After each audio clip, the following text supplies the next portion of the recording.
sa Marcos, Bongbong Marcos.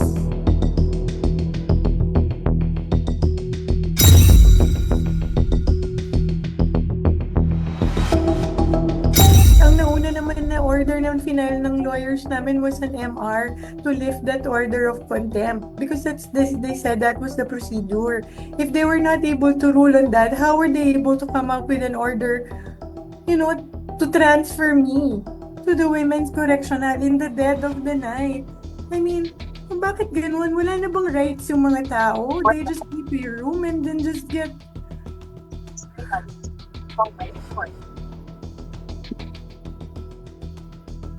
Wala, bakit ka? I don't understand. I don't Ma'am, okay na po understand. And then, I don't understand.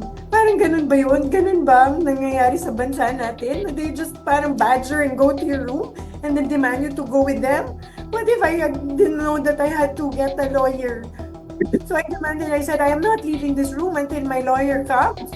But they were insistent. Sinabi nila sila daw yung lawyer, sumama daw kami. They can process the entire thing on the way from here to Mandaluyong. I don't trust these people because they do not respect my rights. What kind of country is this? Follow up lang, ma'am. Were you able to communicate now with Sa bansang the ganito, di ba? Ang mga Okay. ordinaryong tao, they just treat like that. That is not correct. Okay. Follow up lang, ma'am. Were you able to or anyone from your party were able to communicate with Congressman Joel Chua, the chairperson? I mean, siya yung signatory, I believe, doon sa order na yon. Kay Yes, Congressman right. Joel Chua, ma'am. Yes, apo. Were you able to communicate with them or anyone from his office? No, not yet because I got really scared. Kasi I think anytime now they will parang break this door and just take me away. guys, let me break this lang kakatingin mo lang ng mga media friends sa labas. Lockdown ng HOR, ayaw magpapasok ng media.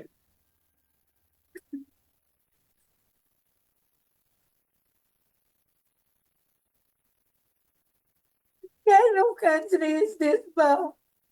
I am just a regular government employee. All these years. Nagtatrabaho lang naman po ako. They don't even respect your rights. I do not understand. What kind of country is this?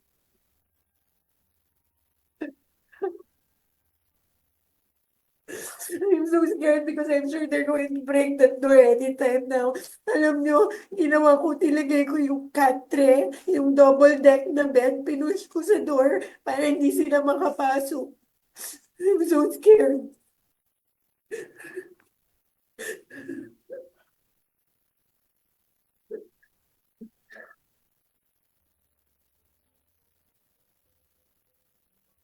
I came back from the US. I attended the hearing in good faith. I answered all their questions. Hindi ako nanggugulo. I think I was very, respectful in answering all their questions to the very best of my ability. Ang sabi nila sa akin, mag-MR lang daw ako, which I did. It's my right. Ang sinabi ko, na parang talaga naman I really answered to the best of my ability and I attended that in good faith. And they said, mag-MR ka, we will let you go. So we filed our MR. They did not rule on it. But suddenly, they were able to come out with an order ruling to transfer me to the Women's Correctional. Z, sabihin mo, ano sinabi nila sa iyo para ma-delete yung contempt. Di ba? Sinabi nila sa iyo, delete namin yung contempt kung i-produce mo yung akas. Sabi nila sa akin, if you notice, if you were in the hearing, di ba, sinuspend po ng Chairman Chua yung session. Tapos, nung sinight na po ako ni Congressman Castro in contempt, then after that, nag-rule sila. Tapos, then sinuspend niya. Tapos, lumapit po sila, nag-huddle sila, and then they called my lawyer, and then told him na kausapin ko. So, lumapit ako, and I really apologize. I said, that letter to the Commission on Audit was really a position of the agency. It is our stand, like all di ba? Like, meron kang points na gusto mo i-raise. We respectfully parang raised our points to the Commission on Audit. Alam ko, hindi naman po yung mali kasi that was our right as an agency. Because there was an ongoing audit investigation. Pero hindi naman namin kinukuha yung right ng COA to decide on the matter. But even if sinabi ko, alam ko hindi po mali yun. They said na parang we were, trying to undermine. So I apologized. And I also did give an apology to Congressman Castro. But they said, sabi nila sa akin, alam mo, i-produce mo na lang yung apat. I-produce mo yung apat. So they said, Congressman, hindi naman po ang pag-attend po ng hearing is a personal choice. I will only do my best. And then they said na parang, no, para ano ka pa naging chief of staff kung hindi mo naman kaya i-produce yan? I-produce mo sila. And I said, may rights din naman po yung mga tao, di ba? I can only, as chief of staff, tell them to go. Diba? Go. But if ayaw po nilang sumama, hindi ko na, I do not have that power over them because people have rights if they want to, join a hearing or not. But that's what they said. Tapos and then, yun yung sinabi ko because I really cannot commit to make them attend because it's a personal choice. Like me, I chose to come back and attend. Diba? So, and then after that, nag-public apology na ako before the session was like, di ba, suspended.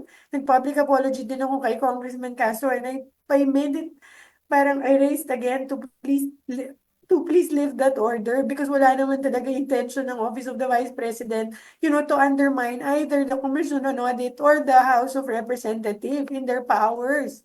That was not the point. But nung nilalabas na po ako, hinabol na naman nila. Hinabol nila kami. And then they said, i-produce mo yung apat. I-produce mo yung apat. But I cannot do that. People have rights. Diba? I cannot decide for other people what they want to do. Yun lang yun sa akin. And now this is what they do to you. In the middle of the night, they just move you out of nowhere.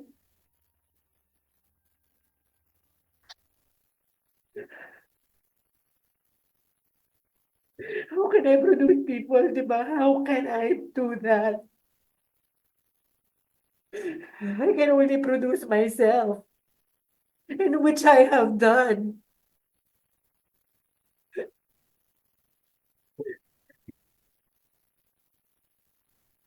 Sorry.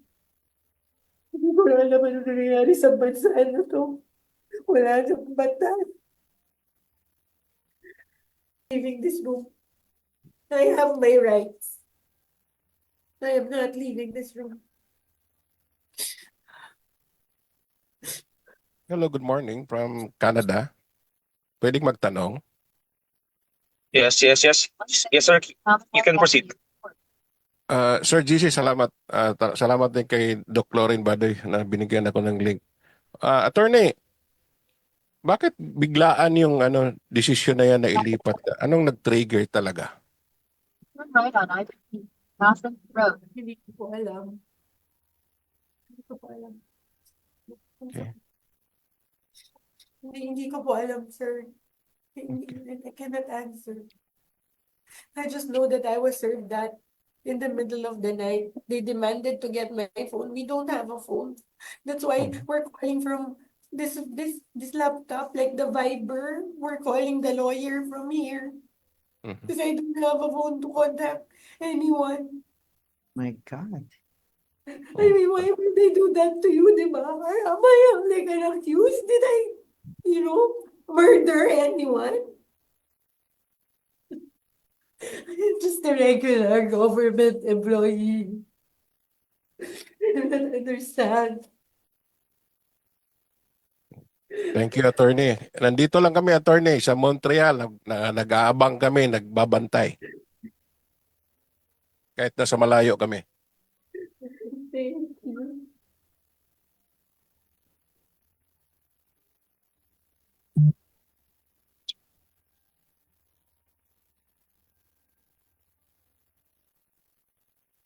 JC, may I ask if I may? Si Mika. Jason? Mika Reuters. Yes, go. You can go, Mika. Good morning, attorney. Very sorry to hear about your ordeal, no? And I hope things get better on your end. Attorney, we just wanted to get the our facts straight, no? So, I understand my question will involve reliving what you went through, but just so we can accurately report what exactly happened. So, can you narrate to us, like what time did uh these people arrive? What did they read to you? Kasi you mentioned kanina they read something which you did not want to read, and what exactly did they take from you aside from your cell phone, or is it just your cell phone, and how are you able to access the internet at this point? Thank you. What happened? What happened was, nakapajama na kami because we are going to sleep. We're going to sleep and our light is already closed. Like this, dark. And then they like that on your door. Like back and then this entered. Because in this facility, the lock is outside. I mean, people can just go back. That's what they did. They ran in, but it was just not one person, which is the usual. Like, for example, ma'am, nandito na po yung pagkain nyo. It was not like that. So we were parang surprised. What's that about? Kasi matutulog na kami, di ba? Tapos yun, suddenly they all came in, PNP, and then some other person in parang uniform. Lahat-lahat po sila dumating. And then they said they want to read me an order. And I said, I don't understand. When I came in, nag-read na po kayo ng order. What order is this? And then she said, allow me to read it to you. And then, binabasa niya, pero tinignan ko na yung order sa baba. And nakalagay doon, transfer to Women's Correctional. So I said, I'm not going anywhere. I need my lawyers now. And then he said, no, there is no need for a lawyer. There's no need kasi we are just doing our job and to serve this. We are just doing this to serve. Yeah, and then they said na parang, tsaka, why will you need your lawyer? Nandito ba yung lawyer mo? Sabi ko, hindi, wala. Gusto ko yung lawyer ko. Sabi niya, meron kaming lawyer, ito na lang ang lawyer mo. Parang, no, that is not my counsel of choice. Why would you impose that lawyer on me? I want my lawyer. Then he said, then I kept on saying to them that I have my rights as a detainee in this facility. Respect that. And then I told them to go out, but they said no. And then they started ganging up. Alam mo po yung feeling na, alam mo yun, mag-isa ka lang, tapos nakapajama ka, tapos yung mga tao lalapit na lang sa'yo. Parang hindi ko alam kung bigla ka na lang, alam mo yun, sakalin or barilin that thing in your head. They did that. And then I stood up and said, I'm not leaving this room. I have my rights. And then I pushed them back and then I said, get out, get out. And then they went, then they kept on saying na parang so many other things. They're just serving this, doing their job. It was an order, blah, blah, blah. I didn't anymore. I just told them to step out of my room because as a detainee of this facility, this is my area. Do not come in. Tapos the moment they came, when they went out, I already pushed that by myself. That you see that bed? I pushed that all the way to the door para they cannot go in. Yun. And then I called the vice president because she was here. And then she came, after a while, she came in and pumasok na kami sa room. And hindi ako lalabas. Hindi ako lalabas. Ace, pwede magtanong? And sorry, just very quickly, Jason, if I may. Sorry. Go ahead. So after you pushed back, attorney, they left the room, no? Tama ba? Did I appreciate that that detail accurately? Oh, because I think alam din naman nila na mali yung ginagawa nila. You don't serve people in the dead of the night. What is that? You serve, di ba, official business hours. Because hindi naman po ako criminal eh. I am not a criminal. I am already here in their facility. I have assured them already that I will attend their hearing on Monday. So why will they treat me like that? So that's why I said, I want my lawyers. I want my lawyers. I don't need my glasses. Attorney? Last my end, JC, if I may, no. Jason, follow up. Attorney, just for our understanding, no, and just for our appreciation also, for the record, what are what are exactly your job description, or what is your job, or what are the key things that you do as Chief of Staff of the Vice President? Ma'am, you're muted. And I don't understand. Di ba, kanina I said na parang the moment when they issue that order of contempt, ang sabi nila sa akin was that you just file an MR, a motion for reconsideration. So minamadali namin yun kasi alam namin walang opisina ang House of Representatives pag Friday. So nung Wednesday ba ako? Napunta here? Wednesday? Wednesday, nag-file na kami agad. No Thursday, first thing. And I waited and waited for them parang to rule on my MR. But they never did. Tapos kanina, on a Friday, when there is no office, there is no business office at time in the House of Representatives, they issue an order transferring me. And then suddenly they serve it like in the middle of the night. Oh, what does that tell you? Diba? Paano sila nakaka-rule on may transfer? Hindi man nila na-rule yung aking motion for reconsideration. That's why I said, hindi ako sasama. Hindi, mali ito. May rights ako. May rights ako. I'm not going anywhere. They cannot just do that to people ba? We are just ordinary people working for the government. Diba? We just do our best every day to work for a better country. Tapos ganito, that's what they treat us. That's how they treat you. Bakit naman ganyan? Anong klaseng, wala nang batas, wala na, there's nothing in this country, wala na pong batas na nag-work.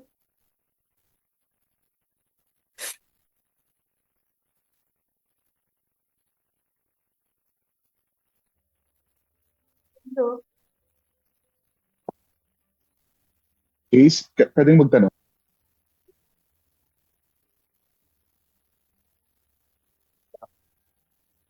Go ahead, Yes, Jason. next question, please. Yes, Attorney, do you consider this po, itong nangyayari po sa inyo ngayon as an injustice? Do you consider your situation as a form of harassment?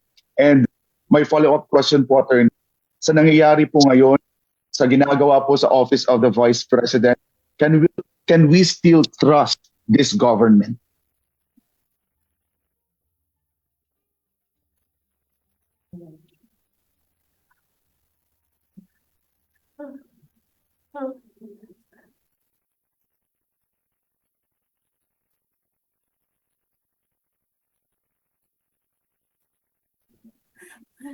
And, is it on mute? Is it on mute? No. Can you hear us po? You're online, Go ma'am. ahead, ma'am. Go ahead. Sorry. Alam mo, I would not have pushed that bed by myself if I did not feel that I was being threatened. My life is being threatened. Alam niyo, I'm sure you saw in the hearing that my back hurts. I cannot parang lift heavy things. I cannot. But dahil natakot ako, I feared for my life. I really pushed that by myself. Because hindi lang to harassment. This is really a threat to my life. They gang up on you in the middle of the night.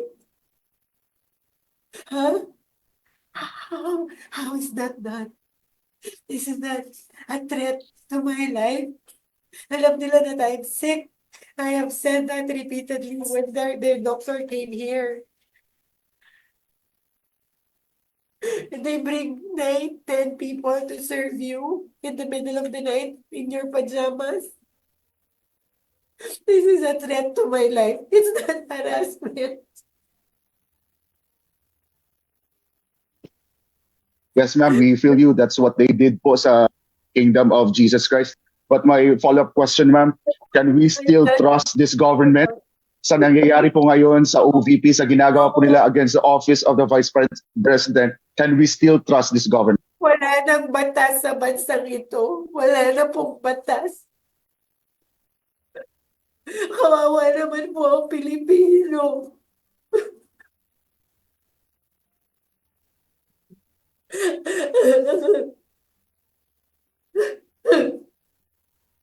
Ouch.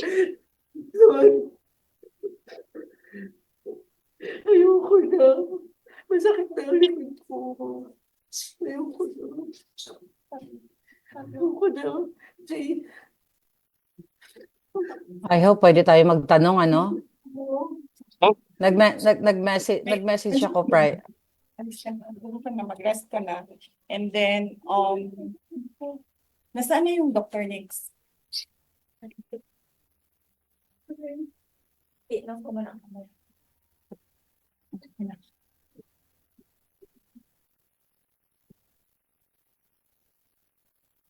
I called a ambulance. Ito na ambulance ko. Ayaw na tayo papasukin.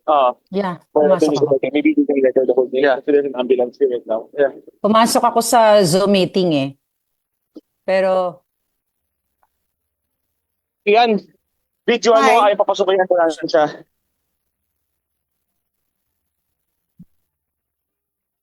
She cannot do it anymore. I think magko-collapse na ata ito. I've never seen her cry like that. Sa tagal-tagal Ma'am? namin. Ma'am? Ay, Ma'am? ma'am. Red po. Red po. Red po. Ma'am? Mamatake. Ngayong gabi. Red, excuse me, can we give chances to others muna? Okay, maybe who's Ray Ito muna Salita? After Ray, can we please have Maharlika after Ray? Okay, Mr. Ray Salita, please. Ma'am, can I interrupt for a while? Kasi po nandito na po yung ambulance sa North Gate. Pero ayaw siya papasukin ng HOR. Sir. Ito yung doktor. Kasi she's hysterical. Hindi namin siya makontrol. Kanina pa yung iyak ng iyak dito. Buhay ng client yan. Ano po yung may health care pero buhay niya. May ambulance na please. Sir, ayun po may rules. May rules ba ngayon sa emergency? Hindi ko maintindihan ba? Mga government employee, walang puntahan. Ano na lang yung mga tao dyan sa daan? Yung mga tao na walang kilalang vice president, walang kilalang politiko. Saan sila papunta? Sino yan? Sir, buhay po ng naka-zoom kasi ako, naka-live na zoom yung ano ko.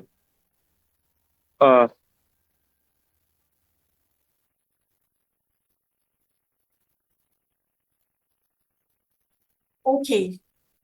So,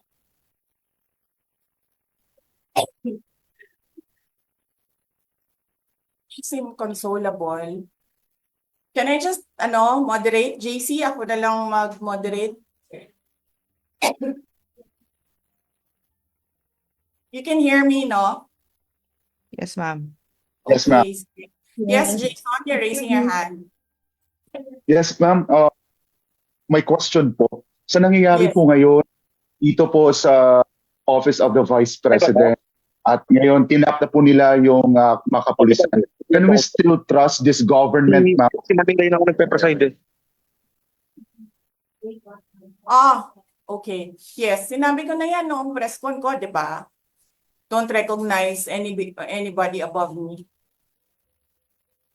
Lagi nilang sinasabi disrespectful kami. Di ba? Sila yung disrespectful sa opisina ng Vice President. Kung ano yung ginagawa nila sa amin, yun lang din yung ginagawa namin sa kanila. Diba? Nagagawa ko yun. Kasi Vice President ako. Pero isipin nyo, yung ordinaryong mamamayan. Magagawa ba nila yon? Hindi. tumatahimik na lang, tumitiklop na lang. Look at Secretary Harry Roque. Yeah. Ayaw umalis noon sa bansa. Kasi yung mga anak niya maiiwanan. Pero look at him. Umalis na lang. But no. Hindi. Bastos sila. Bastos din kami. Okay? Yes, Red. You're raising your hand. Ma'am? Ma'am, good morning po ma'am. Sorry to ask this question kasi of course after this po ma'am magkakaroon naman po ng statement yung mga congressman natin, Yang Gun, sasabihin nila it's all drama and all. Ay siguro ma'am, agahan niyo na po siguro i-rejoinder sa kanila kasi I know na after this, ma'am, magkakaroon na naman po sila ng statement, parang babaligtad nila yung sitwasyon at babaligtad nila yung opisina ninyo, ma'am. Siguro that's for me, for my edito, for my Asan last yung question na lang po for nagtataas ng today. kamay na icon? Hindi ko Okay. makita. Ay, sorry. Hold on na. Okay. Yes. Kasi ganito yan. Alam natin lahat, di ba? Sobra kahayahay ang House of Representatives. Wala yan silang trabaho ng Friday. In fact, inaantay namin ang request, ang MR ni Attorney Lopez. Sandali, may kumakatok.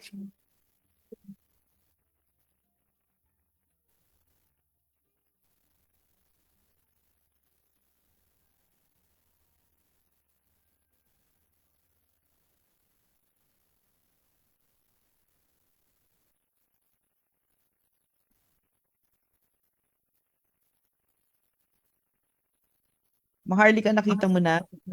Yeah, can I ask something? You saw the ano, nasa Yeah. yung heart Si react. Nicole? Yeah. Excuse me. Siguro, Excuse me po. ititake ko na yung opportunity habang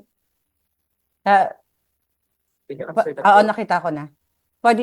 Sorry na magsalita. Sige po. Magandang araw po sa inyo lahat at lalo-lalo sa ating Vice President Inday Sara. Ako po ay nalulungkot actually. I'm very emotional right now na nakikita ko si Attorney Lopez na ginaganito. Nabanggit nga kanina ni Inday Sara, kanina na Locatari Roque, na talagang ito po ay political harassment. Ang ginagawa po ng gobyernong ito kay Attorney Lopez sa atin lahat dito, sa kay Inday Sara, ay ginagawa din nila sa akin. Ititake ko na yung opportunity dahil po ang mga appointee ni Marcos Jr., katulad ni Mel Robles at si Zaldico, ako po ay kinasuhan dito sa Amerika. Ginagamit nila ang pondo ng bayan para ako harasin, habulin dito sa Amerika, dito ako nakatira. Dahil lamang sa pagsuporta ko sa taong bayan at sa mga Duterte. So ang tanong ko nga po dahil sa lahat dito, Inday Sara, kay Attorney Lopez, but right now she's suffering, ano? Ano ang endgame ng taong bayan? Kitang-kita na po natin political harassment. They're like a thief in the night na mag-i-issue nitong instruction na ilipat sa Women's Correctional si Attorney Lopez. Sabi nga, actually ongoing yung vlog natin, ano, na hindi po siya convicted, na si Franz Castro ang dapat nandoon at hindi siya nalitis sa kahit anumang hukom. Hindi siya nabigyan ng anyway, wala po siyang kasalanan. So ang punto ko po dito, sobra na. Ako po bilang isang supporter ng bayan, not only sa mga Duterte, 2 years na po tayo nagsasalita dito. Ang Vice President natin hinaharas, ang mga inosenteng tao hinaharas. So ang question ko, kagalang-galang na Vice President Inday Sara, ano po ang endgame ng taong bayan? Sa inyo po kami kumukuha ng lakas para magkaroon pa ng hope ang ating bayan. Kayo po mismo, Vice President, inaatake, hinaharas ng nating kaalyado. Saan kami? Saan yung mga ordinaryong citizen? Saan na po lalapit? Lalo na yung mga OFW at nasa Pilipinas po.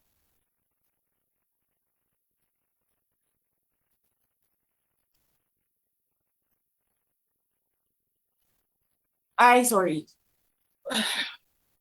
Ay, sorry. Dalawa kasi kaming lawyers working here.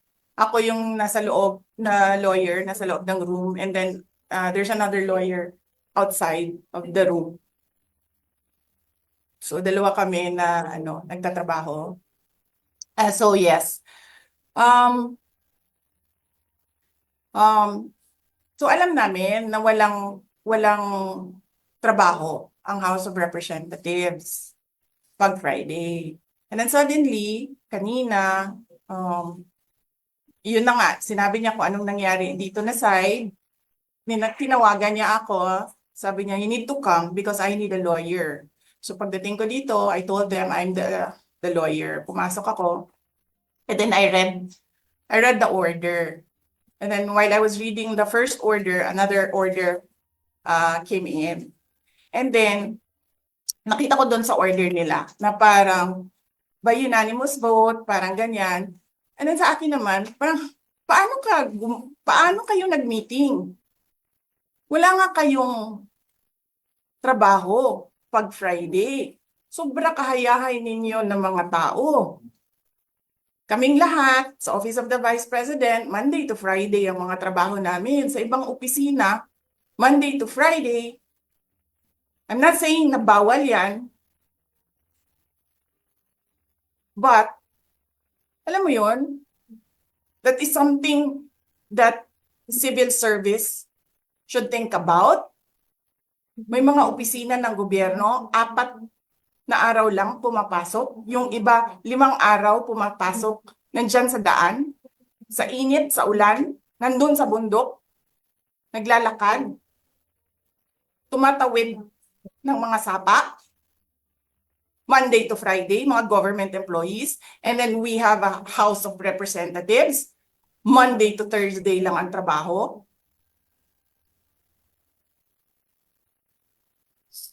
The civil service should rethink that. Ganyan. So anyway, wala sila. Wala silang trabaho. So hinahanap ko, where is this special doon sa order? Where is this special committee meeting that happened? Because they need the permission of the majority leader and the speaker. Kasi nga, walang trabaho eh. So kailangan nila ng permission. Walang nakalagay doon. So how is that a legal order? Tapos nakalagay pa sa second order nila, I violated security regulations when I visited. Before ako pumupunta dito, pinapaklear ko yung oras ko. 11 to 1, 4 to 5. Anong security violations ang violate ko dito sa loob? They allow other visitors to come in here. Pero ako, sinabihan ako kanina, hindi ka pwede bumisita dyan sa loob. Doon kayo sa visitor center. Ililipat namin. And then I said no. Sabi ko, sinabi ni Secretary Chua, through that lawyer, I think Attorney Agnes, I don't know if I remember the name correctly right now, na yes, she can visit subject to the guidelines of the detention center. And so anong ginawa ko mali? Basta na lang ba ganon? Sasabihin nyo, I violated security regulations? Ano yun? Wala naman akong 2 baril. Nung sinabi sa akin na hindi ako pwede pumasok, nag-antay ako. Alam mo, binibigyan ko pa ng pasensya yan si Taas ba yan? Kanina eh. Ngayon hindi na. Nagsinungaling pa siya. Na I refused daw to leave last night when I did not even know na pinapaalis ako. Ang sinabi lang sa akin, papatayin ang kuryente. Which I said, okay lang. Kasi may flashlight naman ako. Hindi ko naman kailangan ng kuryente. Tapos kanina sa media, pinapalabas nila na I locked myself doon sa kwarto. Of course, nag-lock ako kasi natutulog na ako.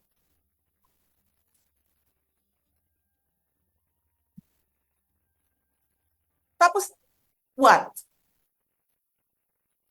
Bawal ako magstay sa opisina ni Congressman Pulong Duterte. Bakit? Is not that government property? I was allowed by the lawful occupant and possessor of that office to stay there, to assist a detainee who is inconsolable right now, na hindi mo na alam kung yung sakit niya sa likod is a heart attack o ano, kasi hindi nila pinapapasok yung doktor. 'Di ba? So yes, hinahanap ko kanina, sabi ko, where is this permission from the speaker na meron kayong committee hearing kanina in the dead of the night to give an order na i-commit doon sa correctional facility. And where is the rule that says kapag may violation sa detention facility ay ililipat sa correctional facility? Ano yun? You make rules as you go along? Ano yun? Di ba dapat sa demokrasya, there's a rule of law? And then they make rules as they go along? Kung ano lang, whatever pleases the speaker, get her out of the House of Representatives kasi hindi siya dapat nandiyan. Bakit? Pagmamayari niyo ba itong compound na ito? And then sasabihin pa nila sa akin na there is a threat to my life inside the batasang pambansa? Why is there a threat to my life? This is the most secured facility because nandito lahat ng mga spoiled brat sa ating bansa. Tapos, sasabihin pa nila, well, pabigat ka sa amin kasi kailangan namin dagdagan ang security mo. Bakit? Trabaho ba nila magbantay sa akin? Eh di ba trabaho ng DPSPG yon? Na may I just say? Binabawasan nila ng binabawasan araw-araw? Na as if this office is not the second highest office in this country? And only because umalis ako sa administration? Kailan ba nagsimula yung atake nila? Alalahanin nyo. Di ba? After ako nag-resign sa DepEd? Kailan ba nagsimula yung pambabastos nila? Last year. After that meeting with the Makabayan Black and Martin Romualdez. They started destroying my name, pummeling me in the media with a multi-million PR campaign.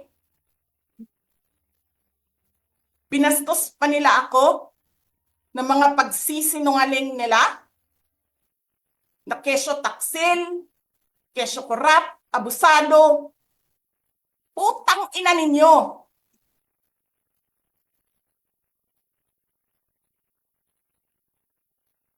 Sino ang korap? Yung mga congressman na yan na nag-hearing, anong sinasabi nila? Pagkatapos, pag na-off na ang mic, pag wala ng media, pasensya na kayo ha. Kailangan kasi namin ng pera. Mag-eleksyon na kasi. Pakisabi kay Sara ha.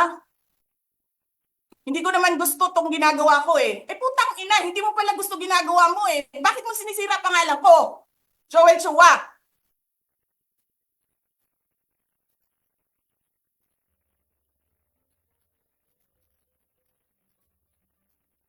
Ganyan. Ganyan ang bansa.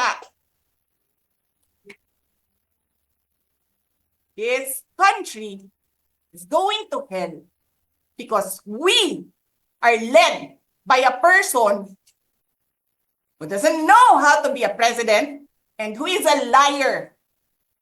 Alam nyo anong pruweba ko na sinungaling siya? Tinanong ko, 2 businessman. matagal na sa negosyo ng bigas. Because I was concerned. This is a campaign promise. 20 pesos na kilo ng bigas. And so, I really sat down and talked to a businessman. Sabi ko, sabihin mo sa akin, kung magagawa ba yung 20 pesos? Sabi niya, hindi. Napaka-imposibleng gawin yan.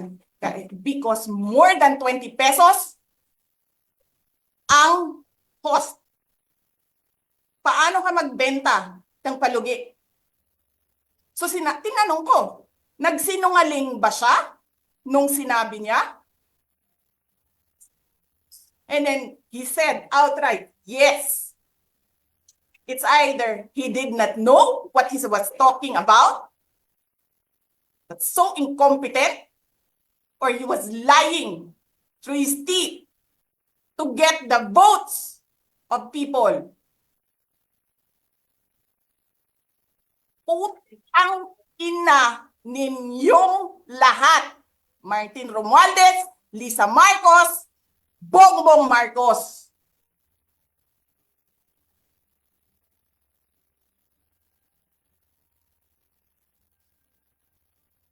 Ginigit-git nyo yung mga tao ko dyan sa envelope na yan. Lisa Marcos, naalala mo? Nagpadala ka sa akin ng video?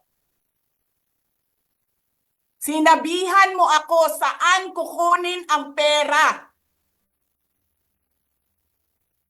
Pinakita mo ang muka ng tao doon sa video message mo. Hi, Nikki. This is she's been working with us for the longest time. We trust her. You sent me written instructions about money. Millions a month. Anong nakalagay doon sa envelope? DepEd. Anong ginawa ko? Binigay ko sa DepEd. Putak na mukha.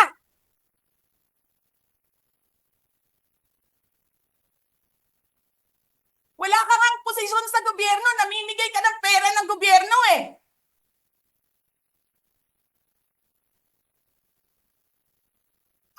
Sisirahin mo yung tangal ng mga kasama ko sa Office of the Vice President.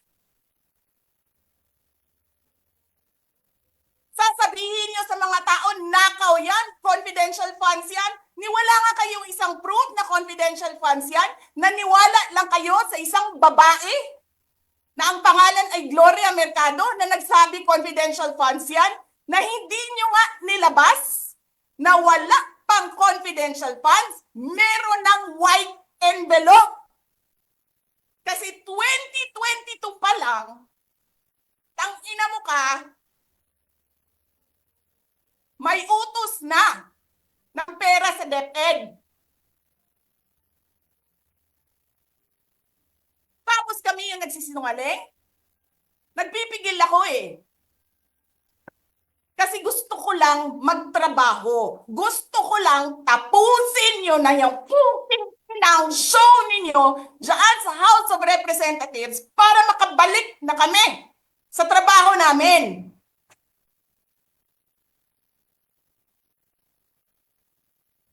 Tapos ganyan ang gagawin ninyo sa amin dahil hindi kami sumusunod sa inyo? Dahil ayaw na namin tumulong sa inyo?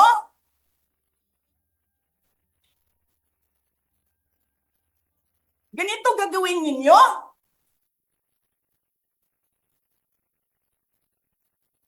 Presidente ka, may speaker ka na involved sa bribery ng Supreme Court justices. May video, may kaso, may witnesses. Hindi mo tinanggal yung speaker mo. Pinabayaan mo siya abusuhin ang pera ng bayan. paikot-ikot sa buong bansa, namimigay ng pera na para bang kanya yung pera.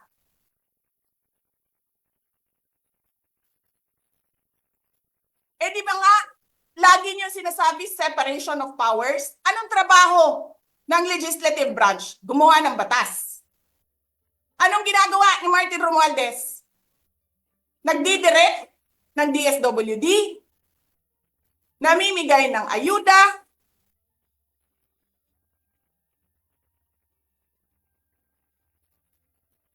nagsasabi kung anong bibigay, anong ibibigay, anong gagawin, sino ba ang presidente dito?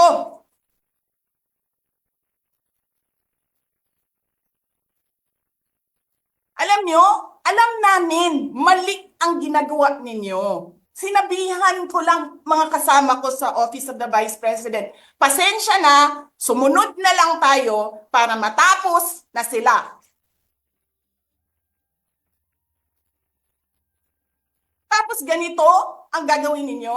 Alam namin, walang contemptuous doon sa ginawa ni Yusek Lopez. Wala. Lahat ng tanong, sinagot niya. Pumunta siya. Maayos siya kumausap. And then sasabihin ninyo sa amin, bakit kami susulat sa COA? Bakit hindi kami susulat sa COA? Hindi tapos ang appeal namin. Hindi tapos ang audit namin. Tapos buhaghag na ninyo tanan ang gisubmit namo sa COA?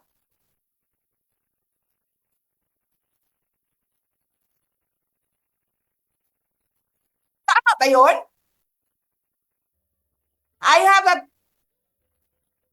video of Chairman Gamaliel Cordoba. Sinasabi niya, mali ang ginawa niya. Tama ba yun? Ikaw ba ang auditor? Ikaw ang appeals. Wala pa kaming audit? Sasabihin mo na mali kami?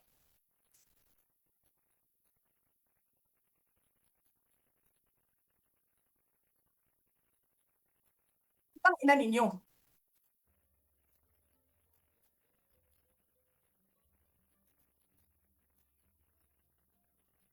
Hindi pa kayo nakakita ng kalaban na tulad ko. Nagpigil ako na nagpigil. Kasi masama sa bayan. Hindi maganda ang political instability.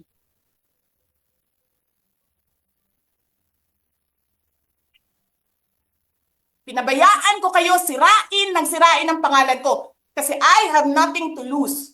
Sinira niyo na siya. Wala na siyang ikakasira pa.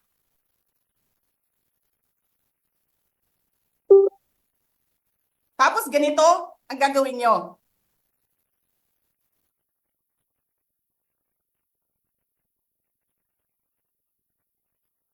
Hindi ko alam paano nakakatulog ang Chief of Staff ng Armed Forces of the Philippines. Gabi-gabi, mahimbing ang tulog mo. Ganito ang bayan natin. Bilyon ang nawawala. Tanungin nyo si Congressman Ungab, Chairman ng Ways and Means, Chairman ng Appropriations Committee. Tanungin nyo siya, paano nawawala ang pera?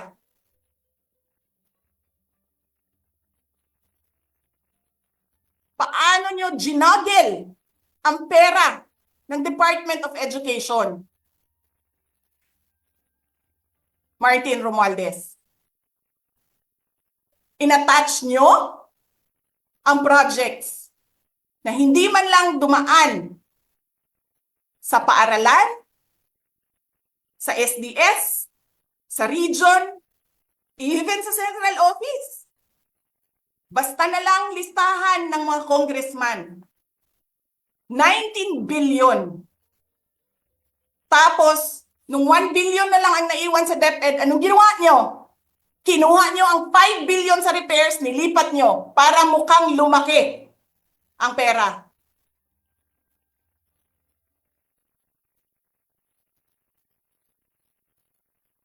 Martin,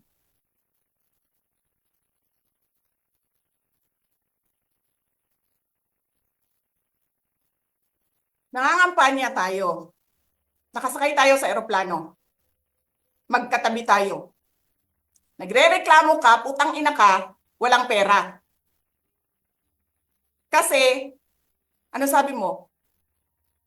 Gium-um ni Lisa Marcos o ni BBM ang kwarta. Walang pera sa kampanya kasi hindi nagbibigay si BBM at si Lisa. Ginigipit nila. Kinukuha nila lahat ang pera. Reklamo ka ng reklamo sa akin. Ano sinabi ko sa'yo? Huwag ka mag-alala. Lahat ng gusto tumulong sa akin, ipapadala ko sa iyo. Kunin mo lahat. Nagreklamo ka kay Medi Poblador kasi tumatanggap ng pera. Ano sabi ko sa'yo? Kausapin mo si Medi, kunin mo lahat ng pera. Lahat ng makuha mo na gustong tumulong sa akin, kunin mo. Gastusin mo. Ano sabi ko sa'yo? Pasensya ka na. Wala ka ng pera. Ano sabi mo sa akin? Sabi mo sa akin, okay lang. Pag nanalo kayo, babawiin ko lahat yan. Hindi ko naman alam, ang buong akala ko, babawiin mo sa negosyo mo. Legitimate businessman ka naman eh. Mina, pagsira sa kalikasan, legitimate na pagsira sa kalikasan, negosyo mo. Media, negosyo mo. Ano pa bang mga negosyo ni Martin Romualdez? Sulat niyo yan lahat. Akala ko magninegosyo ka lang. Kasi businessman ka naman. Hindi ko naman alam, binubulsa mo. Ibubulsa mo, kakamkamin mo ang legal na pera at illegal na pera. Tanggap ka sa illegal, tanggap ka sa Pogo. Pinaalis nyo lahat ng kompetisyon ninyo, naiiwan ang Pogo mo. Tanggap ka, Pogo.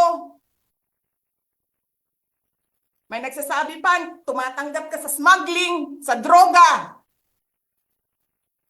Tapos kuha ka dito sa National Treasury. Akin ito, akin ito. Babawiin ko lahat.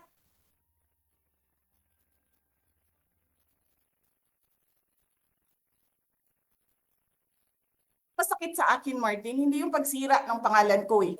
Ang masakit sa akin, maalis mo man ako sa presidential race, hindi pa rin ikaw ang presidente, king ina mo. Walang boboto sa'yo. Please lang. Wala.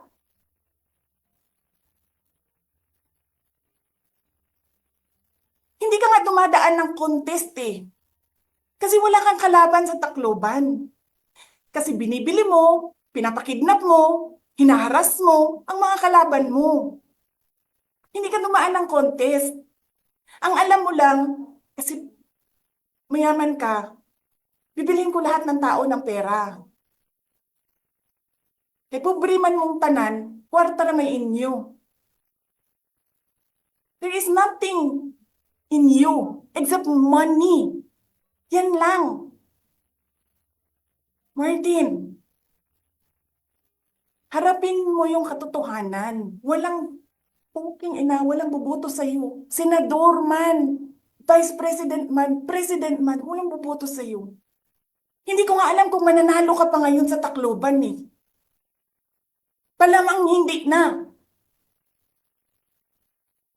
Sinong gusto sa lahat sa buong Pilipinas ang ibalik ka sa Kongreso? E di lahat ng tao pupunta yan doon sa Tacloban, mangangampanya yan sa kalaban mo.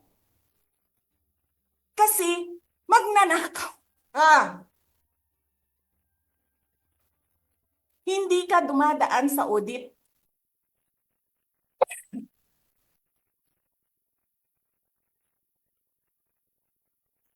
Milyon-milyon, buwan-buwan. Certification lang ng congressman. 1 million, 2 million, pirma lang. Alam nyo, bakit alam ko? Kasi may MA din ako. May MA ako sa DepEd, may MA ako sa OVP. Pero sa amin, sa akin, nire-require ako ng resibo ng COA. Pero alam ko, certification lang ang kailangan. Pero nagko-comply ako. Bigay nyo lahat ng resibo. Pero ikaw, pirma mo lang, hindi mo nga ata pirma yan, pirma lang ng staff mo yan. Milyon-milyon dyan sa Committee on Accounts. Lumalabas ang pera. Pirma nyo lang. Walang nag-audit sa inyo. Sino ang nag-audit ng confidential funds ng Office of the President? Wala.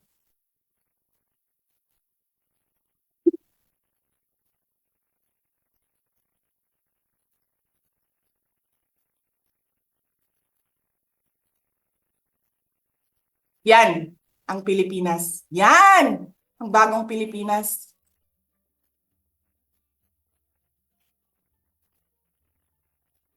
Kriminal ang speaker. Bakit ko nasabi kriminal siya? Basahin niyo yung kaso niya sa United States of America. Sinungaling, presidente. Double whammy pa. Hindi lang siya sinungaling. Hindi pa siya marunong maging presidente. Nagpresenta ka na magiging presidente ka. Tapos, hindi ka pala marunong.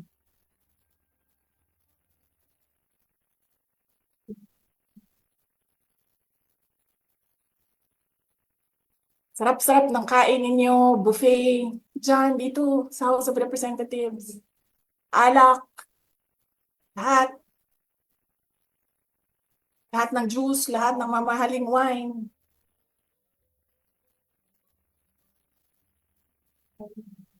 Pero yung taong bayan na prinamisan ninyo ng 20 pesos na rice, yung taong bayan na hindi ninyo pinupuntahan sa mga komunidad nila, anong sabi nila?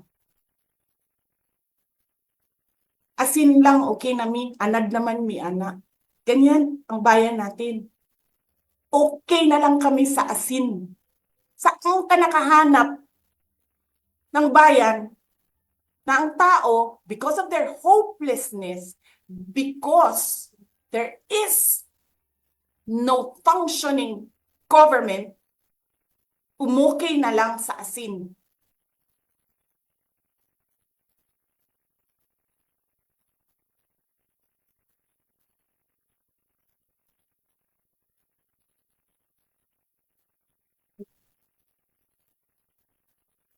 Buti na nga lang, abogado si Atty. Lopez eh. Kasi alam niya kung ano sasabihin niya doon sa mga pumasok sa kwarto niya. Na take note, nagnakaw pa ng cellphone. Saan ka nakahanap? Papasok ka, nanakawin mo yung cellphone, dadalhin mo pa yung tao.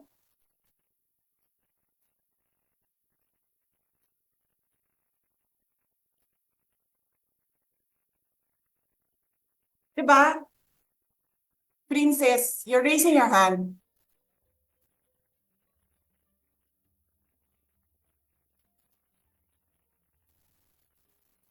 Hello? Naririnig po ba ako, Princess Maui? Yes. Oh, thank you.